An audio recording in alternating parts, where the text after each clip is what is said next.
அனைவருக்கும் வணக்கம். குரூப் 2 தேர்வில் தேர்ச்சி பெற்றிருக்கக்கூடிய அனைத்து மாணவர்களுக்கும் என்னுடைய வாழ்த்துக்கள். இந்த பதிவில் மாணவர்கள் எழுப்பிய மிக முக்கியமான சந்தேகங்களுக்கு பதில் கூற விரும்புகிறேன். முதல் சந்தேகம், 2A தேர்விற்கு மிக குறைவான நேரம் உள்ளது, நான் எவ்வாறு தயாராவது? இரண்டாவது சந்தேகம் என்பது, குரூப் 2A இரண்டு தேர்வுகளிலும் நான் தேர்ச்சி பெற்றிருக்கிறேன், எதற்கு நான் தயாராவது? சரிங்களா? அப்போ முதல் சந்தேகம் பாருங்க, நேரம் குறைவாக இருப்பது என்பது பிரச்சனையே அல்ல. ஏன்னா ஏற்கனவே பாருங்க, நீங்க படிச்சது ஹிஸ்டரி, பாலிட்டி, ஜியாகிரபி, எக்கனாமிக்ஸ், அதன் பிறகு ரீசனிங்கு, லாங்குவேஜ், இதில் எல்லாமேவும் ஏறக்குறைய நீங்கள் படிச்சுட்டு வந்தது தான். கட்டாயம் உங்களுக்குள்ள அதற்கான பதில் இருக்கும்ன்றத நீங்க நம்புனீங்கன்னா நேரம் ஒரு பொருட்டல்ல. ஏன்னா இனிமேல் பாருங்க, உங்களுடைய உழைப்பின் வேகம் அதிகமாக இருக்கும். இரவும் பகலும் கட்டாயம் நீங்க படிப்பீங்க. நான் பிரிமினரி எக்ஸாமினேஷன் நம்ம பாஸ் ஆகிட்டோம், மெயின்ஸ் எக்ஸாமில் கட்டாயம் பாஸ் ஆகணும்னு சொல்லிட்டு உங்களுக்குள்ள ஒரு உத்வேகம் தானாகவே வரும். அப்போ நீங்கள் முழுமையாக தேர்ச்சி பெற வேண்டும் என்றால், இறுதி பட்டியலில் உங்கள் பெயர் இடம்பெற வேண்டும் என்றால், நீங்கள் செய்ய வேண்டியது, உங்களை நீங்கள் நம்பினீங்கன்னா இந்த குறைவான நேரம் என்பது ஒரு பெரிய விஷயம் அல்ல. ரெண்டாவது பிரச்சனை, குரூப் 2 தேர்விலும் குரூப் 2A தேர்விலும் நான் தேர்ச்சி பெற்றிருக்கிறேன். அப்ப எந்த தேர்விற்கு நான் தயாராவது? இங்க பாருங்க, 2A தேர்வில் மட்டும் தேர்ச்சி பெற்றவர்களுக்கு அந்த சந்தேகமே வரல, அவங்க பயங்கர தெளிவா இருக்காங்க. 2 பத்தி கவலை இல்லை, 2Aக்கு மட்டும்தான் நம்ம தயாராக போறோம். ஸோ அப்போ அவங்களுடைய பார்வை பயங்கர தெளிவாக இருக்கிறது. இந்த ரெண்டு பட்டியலிலும் இடம்பெற்றவர்களுடைய நிலைதான் தற்போது கொஞ்சம் கவலைக்கிடமாக இருக்குன்னே சொல்லலாம். 2க்கு படிக்கிறதா, 2Aக்கு படிக்கிறதா, அல்லது 2க்கும் படிக்கிறதா, என்ன பண்றதுன்னு தெரியலன்னு சொல்லிட்டு நிறைய குழப்பங்களோடு இருக்கீங்க. சரிங்களா? அந்த குழப்பம் எதுவுமேவும் உங்களுக்கு தேவையில்லை. நல்லா பாருங்க, இப்ப இன்னையிலிருந்து நீங்க எடுத்துக்கிட்டீங்க அப்படின்னா, தமிழ் எலிஜிபிலிட்டிக்கு 48 நாட்கள் உள்ளன. அதே நேரத்தில் 2A தேர்விற்கு 54 நாட்கள், 2 தேர்விற்கு 69 நாட்கள். அப்ப ஏறக்குறைய 2 மாதங்கள்ல எல்லா தேர்வுகளுமேவும் முடிக்கப்பட்டு விடும். சரிங்களா? மிக சரியாக நீங்க எழுதினீங்கனாக்க 2025 நீங்கள் ஒரு அரசு அதிகாரியாக இருப்பீர்கள் என்பதில் மாற்று கருத்து அல்ல. சரி, இப்ப இந்த 2A தேர்விற்கு தயாராவதா அல்லது 2 தேர்விற்கு தயாராவதா? இதுல பாத்தீங்கன்னா, எங்களை விட உங்களுக்கு உங்களை பற்றி மிக நன்றாக தெரியும். நீங்க தான் இங்க முடிவெடுக்க வேண்டிய நபர். அப்ப எப்படி சார் நான் முடிவெடுப்பது? இந்த 2 தேர்விற்கும் நான் எப்படி தயாராவது? அல்லது நான் ஏதாவது ஒண்ணுக்கு மட்டும் தயாராகட்டுமா? இங்க நான் கேட்பது ஒன்னே ஒண்ணுதான், இப்போது உனக்கு ஒரு வேலை வேணுமா வேண்டாமா? உன்னுடைய பொருளாதார சூழ்நிலை, உன்னுடைய மனநிலை, ரெண்டாவது உன்னுடைய ஏஜ், அதை விட ரொம்ப முக்கியமானது உன்னுடைய கையெழுத்து, பிரசன்டேஷன். இது எல்லாம் தான் 2A தேர்விற்கா 2 தேர்விற்கு தயாராவதா என்பதை உங்களுக்கு முடிவு செய்யும். சார், என்னுடைய கையெழுத்து பயங்கர சூப்பரா இருக்கு, ஒண்ணுமே நீங்க பிரச்சனை இல்லை, தாராளமாக 2 தேர்விற்கு நீங்கள் தயாராகலாம். ஏன்னா எல்லாரும் சொல்லுவாங்க கையெழுத்து ஒரு ரோல் பிளே பண்றது இல்லைன்னு சொல்லிட்டு. கட்டாயம் எழுத்து தேர்வில் கையெழுத்தும் பிரசன்டேஷனும் ஒரு கட்டாயம் ஒரு டிசைடிங் ஃபேக்டர், முடிவை தீர்மானிக்கக்கூடிய காரணியாக இருக்கிறது. அதே மாதிரி நேர மேலாண்மை, அந்த 3 மணி நேரத்தில் அனைத்து வினாக்களுக்கும் பதில் எழுத வேணும். அப்ப கையெழுத்து நல்லா இருக்கணும், பிரசன்டேஷன் நல்லா இருக்கணும். அதை விட ரொம்ப முக்கியமானது 3 மணி நேரத்தில் வேகமாக நீங்கள் தேர்வை எழுதி முடித்திருக்க வேண்டும். அப்ப இந்த குறைவான நேரத்தில் இது எல்லாம் சாத்தியமா? சார், நான் ஏற்கனவே ரிட்டன் பிராக்டிஸ் பண்ணியிருக்கேன், எனக்கு பிரச்சனை இல்லை, என்னால் நீட்டாக ப்ரெசென்ட் பண்ண முடியும், எல்லாத்துக்குமே என்கிட்ட ரிட்டன் நோட்ஸ் இருக்கு, நான் ஒரு ஜஸ்ட் பார்த்துட்டு அப்படியே போய் நான் எழுத போகிறேன் அப்படின்றவங்க தாராளமாக 2 தேர்விற்கு தயாராகலாம். உங்களுக்கு நேரம் இருக்கும் பட்சத்தில் வந்து, ஏன்னா இது எல்லாமே பக்காவாக நீங்கள் ரிட்டன் நோட்ஸ் வச்சுருப்பீங்க, 2A தேர்விற்கும் நீங்கள் தயாராக முடியும். இல்லை சார், நான் இனிமேலுதே நான் புதுசாக படிக்க போகிறேன், நான் புதுசாக படிக்கிறவன் இந்த 2 தேர்வுக்கும் தயாராகலாமா? இங்கே பாருங்களேன், 2A இங்கே பாருங்கள், 300 மார்க்ஸு முழுமையாக என்ன வரும் உங்களுக்கு, ஜிஎஸ் மட்டும்தான். இங்கே அதே 300 மார்க்ஸ் தான் 200 கொஸ்டின்ஸு எப்படி இருக்கும், 160 + 40. அப்போ இங்கே 300 மதிப்பெண்ணுமேவும் ஜிஎஸ் தான். History, polity, geography, economics, science and tech, Tamil, culture. ஆனால் இங்கே பாருங்கள் என்ன பிரச்சனை, 2A தேர்வு இருக்கு, GS, language, then reasoning part. அப்போ ஏற்கனவே நீங்கள் இந்த 300 மதிப்பெண் வினாவிற்கு, இந்த 300 மதிப்பெண்களுக்கு நான் முழுமையாக படித்து முடிச்சுட்டேன், ரிட்டன் நோட்ஸ் தெளிவாக இருக்குது, நான் கட்டாயம் வேகமாக என்னால் எழுத முடியும், என் கையெழுத்து வந்து பார்த்தீங்கன்னா மிக அழகாக இருக்கணுன்ற அவசியம் இல்லை, படித்தால் புரியும் என் கையெழுத்து அப்படின்றவங்களுக்கு பிரச்சனை இல்லை. ஏற்கனவே இங்கே பக்காவாக தயாராக இருக்கீங்க, ஜிஎஸ் தயாராக இருக்கீங்க, அப்போ இங்கேயும் ஜிஎஸ் தயாராக இருப்பீங்க, இங்கேயும் ஜிஎஸ் தயாராகிட்டீங்க.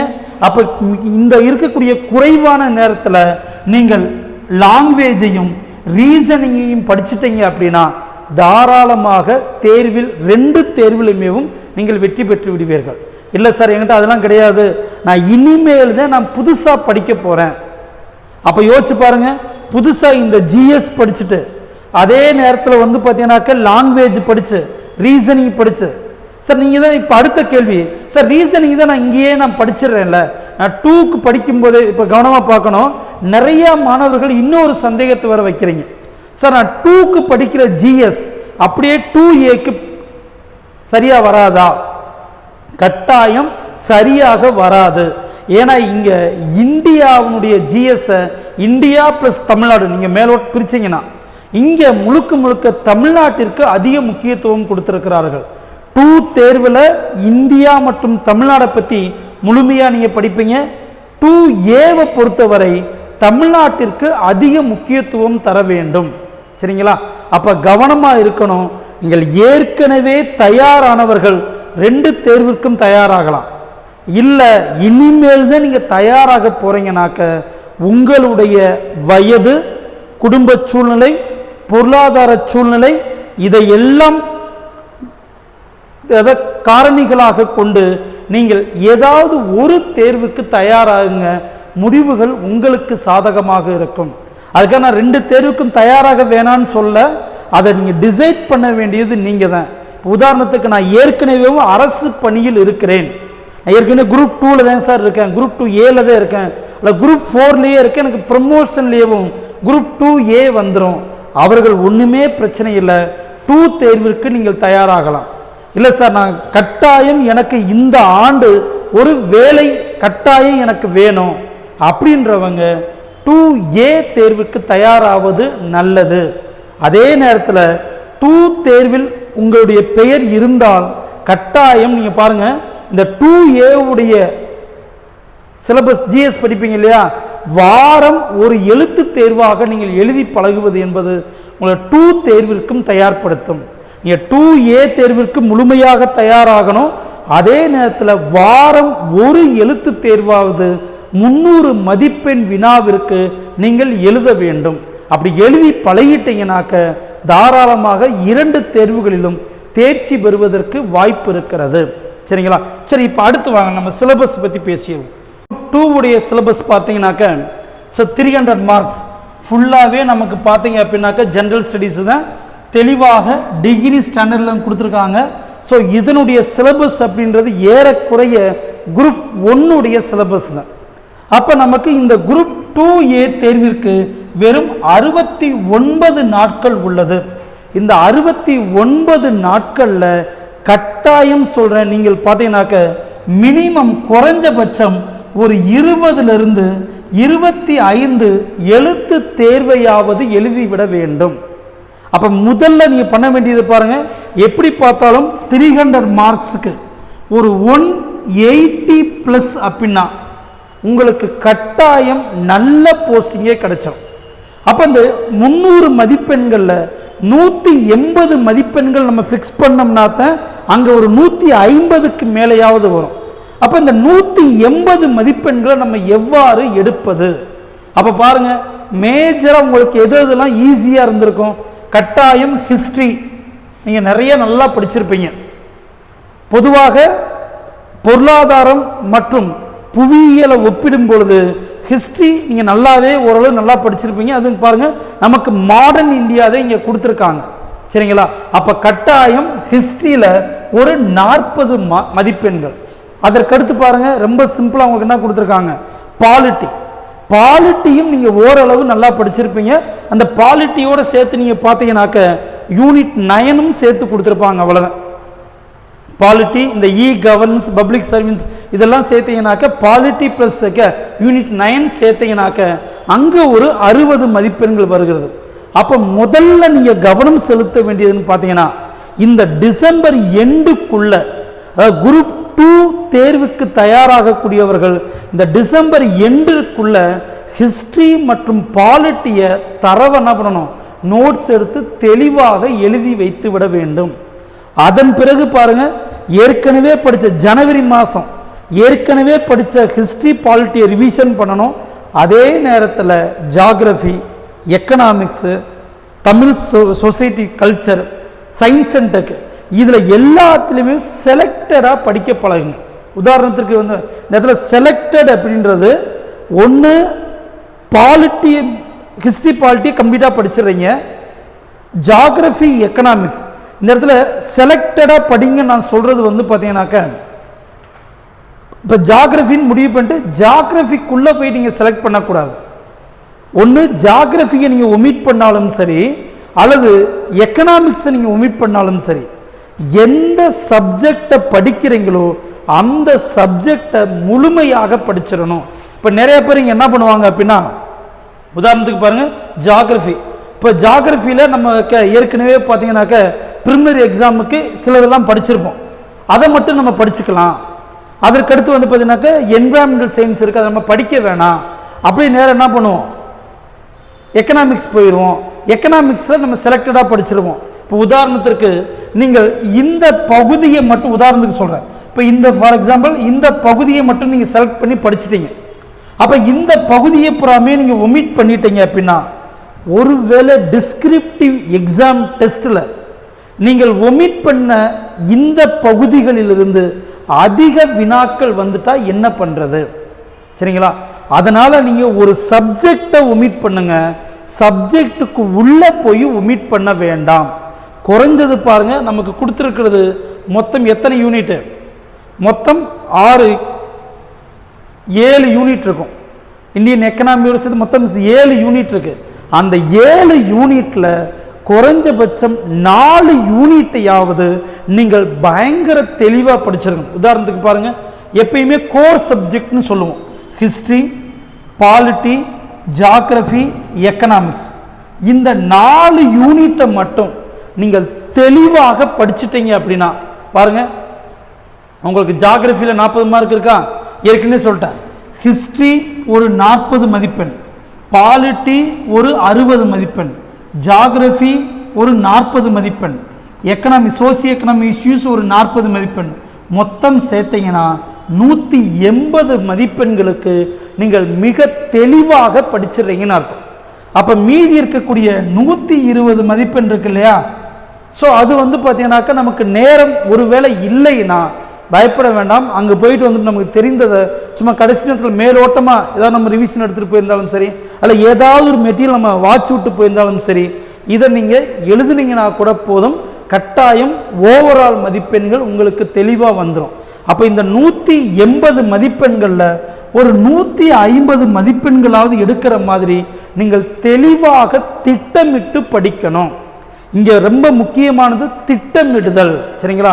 திட்டமிட்டு உங்களுக்கு எந்தெந்த யூனிட் வரும் நினைக்கிறீங்களோ அதை பூரா கம்ப்ளீட்டாக படித்து வச்சுருங்க.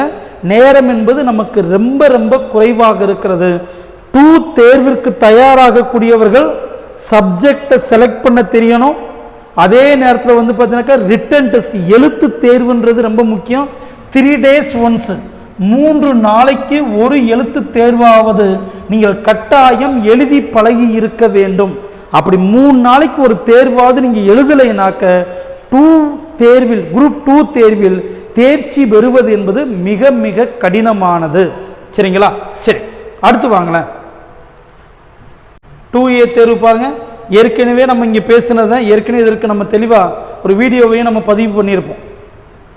இந்த குரூப் 2 சிலபஸ் வந்து பார்த்தீங்கன்னா முதல்ல நம்ம வரும்போதேவும் ஒரு பதிவு இருக்கும் பாருங்களேன். இப்போ இந்த 2A தேர்வில் நமக்கு இருக்கக்கூடிய சவாலான விஷயம் அப்படின்றது இங்கேயே கொடுத்துட்டான். அப்போ ஜிஎஸ்ல பாருங்க, ஜெனரல் ஸ்டடீஸில் 50% கேள்விகள் தான் நமக்கு ஒருவேளை ஸ்கூல் புக்கில் இருக்கலாம். 50% கேள்விகள் என்பது டிகிரி ஸ்டாண்டர்ட். சரிங்களா? அப்போ 100 கேள்வியில் 50 கேள்வி அவுட் ஆஃப் புக்கில் இருந்து வருவதற்கு வாய்ப்பு இருக்கிறது. அதுக்கு பாருங்க, ஜெனரல் இன்டெலிஜென்ஸில் 20 ரீசனிங்கில் வந்து பார்த்தீங்கன்னாக்க 20% கேள்விகள் தான் நமக்கு ஸ்கூல் புக்கில் இருந்து இருக்கும், அதாவது ரிலேட்டட் டு எஸ்எஸ்எல்சி ஸ்டாண்டர்டு. மீதி இருக்கக்கூடிய 80% கேள்விகள். அப்போ 80% என்பது என்ன? 40க்கு 20% 8 + 32. அப்போ 32 கேள்விகள் கட்டாயம் டிகிரி ஸ்டாண்டர்டில் இருக்க போகுது. சரிங்களா? அடுத்து வாங்க, லாங்குவேஜ் எடுத்தீங்கன்னாக்க 30% கேள்விகள் தான் பாருங்க எங்க இருக்கு உங்களுக்கு எஸ்எஸ்எல்சி ஸ்டாண்டர்ட். அப்போ 30% எடுத்தீங்கன்னா உங்களுக்கு எப்படி வந்துடும்? 60 கேள்வியில் 18 + 42. அப்போ 18 கேள்விகள் தான் நமக்கு எஸ்எஸ்எல்சி ஸ்டாண்டர்ட். மீதி 42 கேள்விகள் என்பது டிகிரி ஸ்டாண்டர்டில் இருக்க போகுது. அப்போ கவனமாக பாருங்க, இங்கே ஒரு 50 எல்லாம் பார்க்கணும். 50% கேள்விகள் நமக்கு ஸ்கூல் புக்கிலேருந்து வரலாம். மீதி 50 கேள்விகள் என்ன நடக்கும்? Degree standard. ரீசனிங்கில் 8 கேள்விகள் தான் எஸ்எஸ்எல்சி ஸ்டாண்டர்ட். 32 கேள்விகள் டிகிரியிலேருந்து வரப்போகுது. இங்கே அடுத்து லாங்குவேஜ் பொறுத்த வரைக்கும் 18 கேள்விகள் தான் எஸ்எஸ்எல்சி ஸ்டாண்டர்ட். 42 கேள்விகள் டிகிரி ஸ்டாண்டர்டில் தான் நமக்கு வரப்போகுது. சரிங்களா? அப்போ பாருங்க, இதற்கு எவ்வாறு நம்ம தயாராகணும் அப்படின்றது ரொம்ப ரொம்ப முக்கியமானது. சரிங்களா? ஸோ அதனால நான் தெளிவாக சொல்லியிருப்பேன், 2A தேர்விற்கு ஒரே நேரத்தில் ஒருத்தன் தயாராக முடியுமா?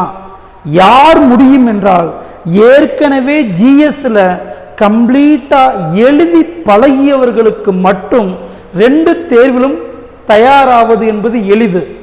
இதுவரைக்கும் நான் எழுதியே பழகலை, பேனாவையே தொடரலை, நான் இனிமேல் தான் புதுசாக எழுத போகிறேன்னு நினச்சிங்கன்னா 2 தேர்வில் தேர்ச்சி பெறுவது என்பது கடினம். இங்கே ஒரு நெகட்டிவாக சொல்கிறேன்னு தப்பாக எடுத்துக்க வேண்டாம். மாணவர்கள் அனைவரும் ஏதாவது அரசு வேலைக்கு போகணும் என்கிற ஆசையில் இதை நான் சொல்கிறேன்றதை நீங்கள் மறந்துடக்கூடாது. சரிங்களா? சரி வாங்க, அப்போ இங்கே நம்ம சிம்பிளாக வச்சுக்கலாம். இப்போ இந்த தேர்வில் இருக்கக்கூடிய சவால்கள் என்ன? நான் ஏற்கனவே சொல்லிட்டேன், கொஸ்டின்ஸில் சவால் இருக்கு. கொஸ்டின்ஸில் நமக்கு சவால் நிறைய இருக்கு. அடுத்த சவால் பாருங்களேன், 100, 60, 40. இதில் நம்ம ஏற்கனவே சொல்லிட்டோம் 50, 8, இங்கே வந்து பார்த்தீங்கன்னா 18, வெறும் 8. இதுதான் நமக்கு எஸ்எஸ்எல்சி ஸ்டாண்டர்ட். மற்றது எல்லாமே இதற்கு அடுத்து பார்த்தீங்கன்னாக்க மீதி இருக்கக்கூடிய 50, 42, 32 முழுக்க டிகிரி ஸ்டாண்டர்ட். அப்போ இதற்கு கொடுத்துருக்கிற நேரம் பார்த்தீங்கன்னாக்க வெறும் 180 நிமிடங்கள், 3 மணி நேரம். அப்போ இந்த 3 மணி நேரத்தில் பாருங்களேன், ரீசனிங் இந்த 40 கேள்விக்கு நீங்கள் 40 நிமிஷம் எடுக்கிறீங்க.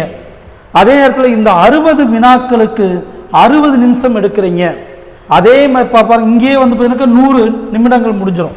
அப்போ மீதி இருக்கக்கூடிய 80 நிமிடங்களில் இந்த 100 GS நீங்கள் பண்ணணும். அப்போ முதல் நீங்கள் எதிர்கொள்ளக்கூடிய சவால் என்பது நேரம்.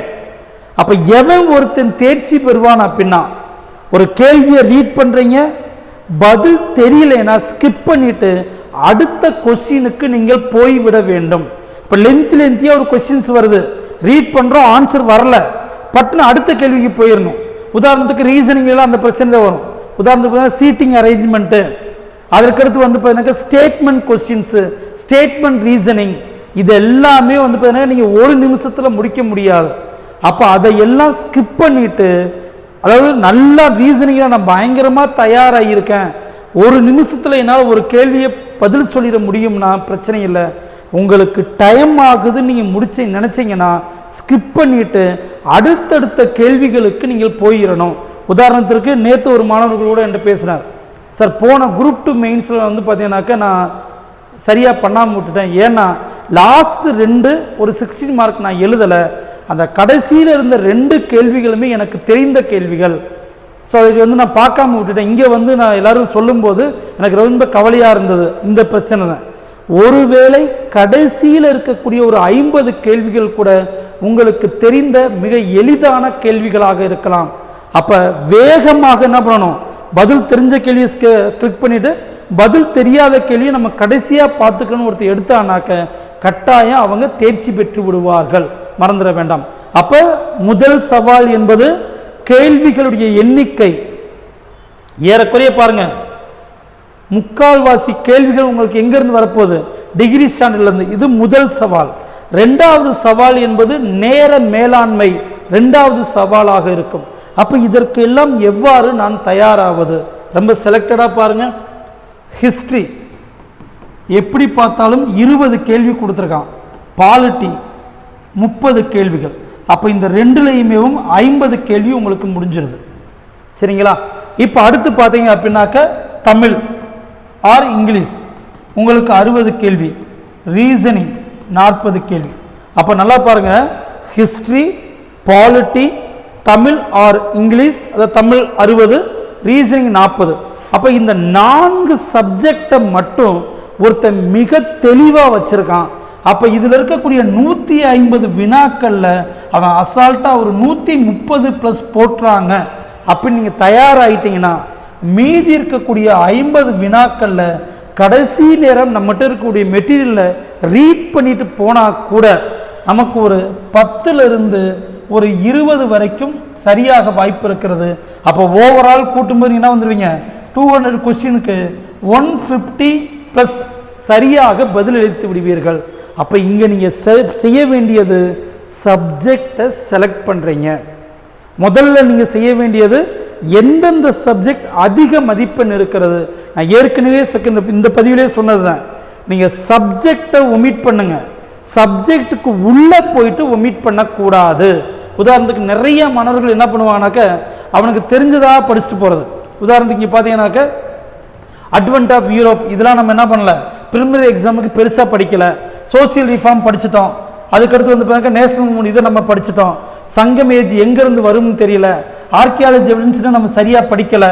அதற்கடுத்து வந்து கீழே வந்து பார்த்தீங்கன்னாக்கா 19th செஞ்சுரி, திராவிடியன் மூமெண்ட்டு, தந்தை பெரியார், இதெல்லாம் நமக்கு இன்னும் சரியாக தெரியாது.